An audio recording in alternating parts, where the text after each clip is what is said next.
Įsitaisykite patogiai. Galite atsigulti ant nugaros. Delnais uždengti užmerktas akis, po alkūnėmis pasidėti pagalvių arba atremti jas į sieną. Arba galite atsisėsti prie stalo, pasidėti tiek pagalvių po alkūnėmis, kad alkūnės būtų pečių lygyje, uždengti užmerktas akis rankomis ir atsisėsti patogiai, kojų pėdos ant žemės.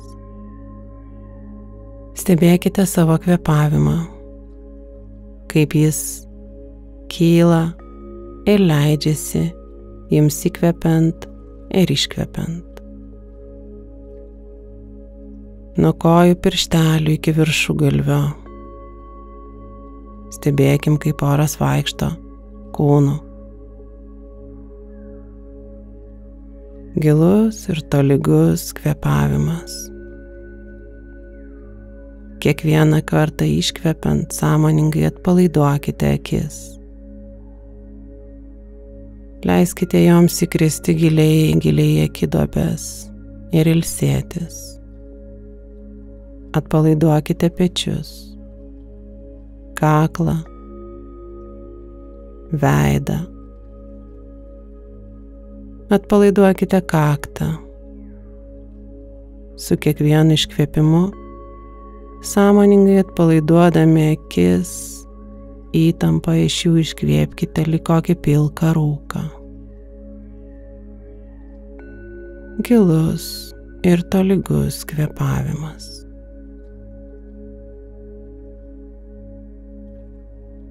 Pasaka apie pavargusią moterį. Kartą gyveno pavargusi moteris. Kiekvieną rytą ji kažkaip pabusdavo, prisiversdavo visą dieną dirbti ir eidavo miegoti pavargusi. Ji nebeprisiminė, kada paskutinį kartą jautėsi pailsėjusi, kupina jėgų ir noro gyventi. Ir taip viskas tęsėsi iki tos akimirkos, kai pavargusios moters šešėlis atsiskyrė nuo jos. Tai įvyko karštą vasaros dieną, kai eilinį kartą reikėjo padaryti dar vieną svarbų dalyką, nes neatidėliok rytdienai, ką gali padaryti šiandien. Juodas darbas, balta duona. Kas nedirba, tas nevalgo. Būtent tai ir leido pajusti moteriai nuovargio viršūnę. Šešėlis ėmė tolti nuo jos, palikdamas išvargusią bejėgę šeimininkę ant biuro kėdės. Moteris maldavo šešėlį, prašau, sugrįžk. Tu išeini, o su tavimi išeina ir visos mano jėgos. Šešėlis atsakė, taip, teisingai, juk aš esu tavo energijos saugotojas, bet aš daugiau nebegaliu tau padėti, išnaudojai beveik visas savo jėgas, jų nepapildydama. Tu privedei save iki visiško išsekimo. Gerai pagalvok, kodėl tau visa tai nutiko. Bet tavęs man bus sunku tai suprasti. Prašau, padėk man. Šešėlis akimirką pagalvojo, o paskui sutiko. Gerai, bet tik su sąlyga, kad išlaikysi 3 egzaminus, kurie padės atkerėti tavo energiją. Sutinki? Žinoma. Tada klausyk. Pirma užduotis. Pajusk nugarą, pečius. Ar jauti nepakeliamą sunkumą? Pavargusi moteris linktelėjo. Kaip ji gali to nejausti? Kiek metų ji nešiojasi nematomus sunkius krepšius. Tuomet atiduok ne tavo naštą tiems, kurie gali ją pakelti. Atiduok šiems žmonėms jų gyvenimą. Tai jų pamokos, tai jų pergalės, tai jų tobulėjimas. Pasilik savo dalį ir tada tu gali pradėti gyventi savo gyvenimą. Oi, kaip sunku buvo moteriai prisipažinti savo, kad ji veža naštą, kuri visai ne jai skirta. Kad tai buvo ne jos jėgoms. Kad tai išsiurbė jos energiją. Draugių, vyro, tėvų rūpesčiai. Ji nešė visas jų problemas, visus sunkumus ir bandė juos spręsti, bet viskas tik blogėjo. Visiems. Bet dabar viskas. Užtenka. Nuo šiol tegul kiekvienas gyvena savo gyvenimą. Pavargusi moteris užsimerkė. Įsivaizdavo visus, kurių naštą kažkada iš savo gerumo užsivertė savo ir mintyse atidavė jų dalį. Kai tik pavargusi moteris atsikratė didžiulės naštos, jos telefonas pradėjo skambėti. Jos ieškojo visi tie, kurie kadaise jai atidavė savo naštą. Pavargusi moteris su baime pažvelgė į savo šešėlį. Ką turėčiau daryti? Dabar jie pradės manęs prašyti vėl spręsti jų problemas. Šešėlis liko nepajudinamas. Jei nori būti sveika, jei nori, kad visi šie žmonės nugyventų visavertį savo gyvenimą nesigailėdami, išlaikyk antrą išbandymą, išmok pasakyti ne, kai reikia. Moteris linktelėjo, bet pajuto, kad antrasis išbandymas galbūt net sunkesnis nei pirmasis. Kaip atsisakyti? Ką jie apie ją pagalvos? O jei jie nustos su ją bendrauti? O jei jie jos nebemylės? Bet nėra ką daryti. Jie atsiliepė į draugės skambutį. Pokalbis buvo beprasmis. Draugiai kalbinėjo už ją atlikti visus darbus, o pavargusi moteris teisinosi ir teisinosi. Šešėlis priėjo prie savo globotinės ir tyliai patarinėjo. Norėdama išmokti pasakyti ne, pirmiausia turi išmokti nesiteisinti. Priešingu atveju žmonės pajus tavo nepasitikėjimą ir toliau įtikinės, kol pasiduosi ir prisiimsi jų naštą. Moteris linktelėjo ir pokalbį su drauge baigė tvirtu, negailestingu, tačiau tuo pat metu užjaučiančiu ne. Širdies kalba tai skambėjo maždaug taip: tu man labai brangi. Būtent dėl to linkiu tau gyventi savo gyvenimą. Patikėk. Būtent tada tu jausiesi laiminga. Patirdama viską, ką tau likimas siunčia, mokai įsivertinti tai, ką tu turi, ir sieki savo svajonės, įgydama visas tam reikalingas savybės. Žinoma, ne visi suprato pavargusią moterį. Kažkas tikrai nustojo su ją bendrauti. O ar tai buvo draugai?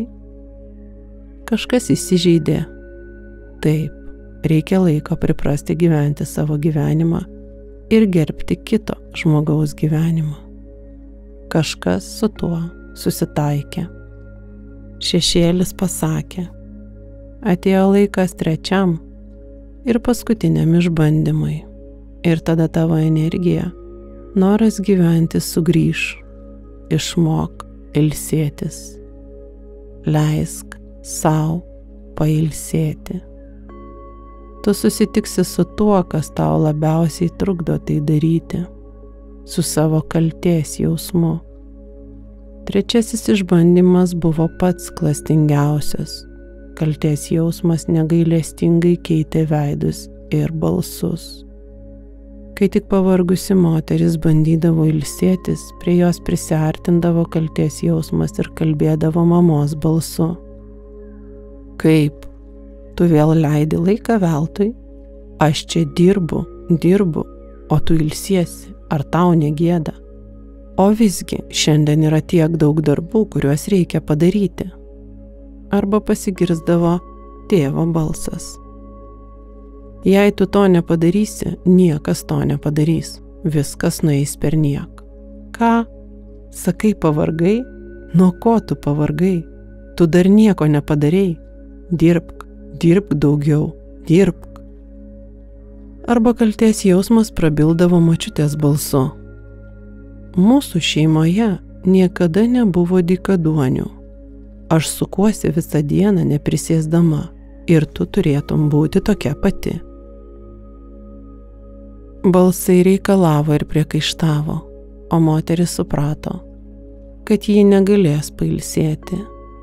Negalės net valandas gulėdama ant sofos, net jei išvažiuos atostogų į žemės kraštą. Ir tada sukilo jos maišto šauksmas. Aš turiu teisę pailsėti. Aš panaikinu draudimą ilsėtis. Nuo šiol ne tik dirbsiu, bet ir gerai pailsėsiu. Juk yra ne tik diena, bet ir naktis. Net ir gamtoje aktyvumą keičia poilsis. Net ir gamta, didžioji moteris, ilsisi. Aš nedykaduoniauju, o atsistatinėju, atsigaunu, kad būčiau sveika, laiminga, kupina įkvėpimo ir kūrybos. Ir tada darysiu kažką. Ne todėl, kad reikia, bet su meile, su džiaugsmu, su nuoširdžiu noru.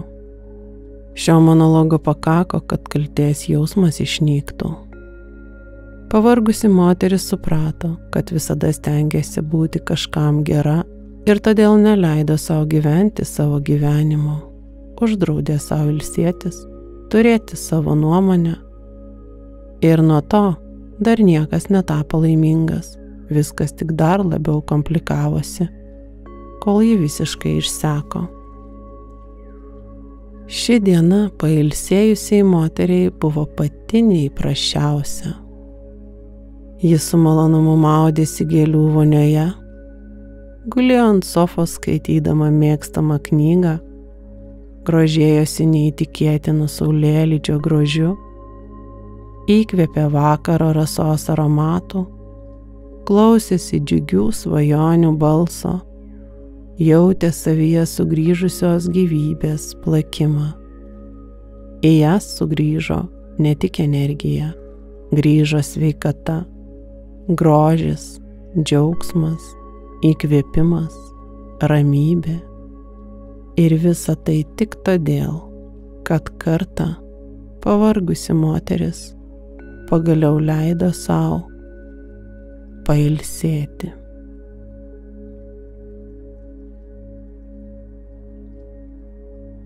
Giliai kvėpuojam. Pamažu rankas atitraukiam. Nuo akių akys lieka užmerktos. Leiskim akims priprasti prie naujo apšvietimo, lengvai sukiodami galvą nuo vieno peties prie kito. Leiskit šviesai atpalaiduoti užmerktas akis, veidą, skruostikaulius, kaktą. Giliai kvėpuojam. Ir pasukę galvą į vieną pusę prie vieno peties. Keletą kartų sumirksėsim ir užsimerksim. Ir vėl pasuksim galvą prie kito peties. Keletą kartų sumirksėsim ir užsimerksim. Giliai įkvėpę grįšim į taisyklingą galvos padėtį. Ir dar kartą gilus įkvėpimas. Iškvepiant, mirksėdami plaštakės sparneliais, atsimerkiam ir apsidairom aplink. Pastebėkite spalvas esančias jūsų aplinkoje, kaip jaučiasi akys, kaip atrodo formos.